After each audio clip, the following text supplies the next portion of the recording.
இன்னைக்கு மேல் வீட்டு பாப்பாக்கு பியூபர்ட்டி ஃபங்க்ஷன் எல்லாரையும் வர சொல்லியிருந்தாங்க. ஆஸ் யூஷுவல் நம்ம வீட்டு ஜென்ட்ஸ் வருவாங்களா, ஸோ அவங்களுக்கு மட்டும் தனியாக குக் பண்ணி வச்சுட்டு ஸோ வீடெல்லாம் க்ளீன் பண்ணி மாப் வந்து கல்லுப்பும் மஞ்சள் தூளும் போட்டு தான் மாப் போடுவேன்.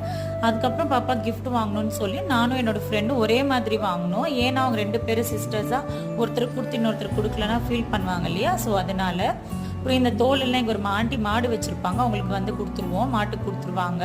அப்புறம் வீடு ஃபுல்லாக க்ளீன் பண்ணி வச்சுட்டு யோகி கூட கொஞ்ச நேரம் டைம் ஸ்பெண்ட் பண்ணிகிட்டு இருந்தேன். ஸோ 11 மணிக்கு தான் போனோம் அங்கே. அப்புறம் வீடு பெட்டெல்லாம் வந்து மேக் பண்ணி வச்சுட்டு அந்த பாப்பாவுக்கு தேவையான பூ அந்த மாதிரி இங்கே ட்ரெடிஷனல் இருக்கும் இல்லையா, ஸோ தேவையான திங்ஸ் எல்லாம் வாங்கிட்டேன். பாப்பா நம்ம வீட்டுக்கு அடிக்கடி நல்லா வந்துட்டு போவாங்களா, ஸோ நம்ம வீட்டு ஃபங்க்ஷன் மாதிரி தானே அப்படின்னு நான் ரொம்ப நாள் கழித்து இன்றைக்கி தான் வந்து சாரீ வியர் பண்ணியிருந்தேன். ஸோ நானும் யோகி மட்டும்தான் போனோமா. அங்கே போனால் 2 பசங்களை வந்து ரெடி பண்ண சொல்லியிருந்தாங்க.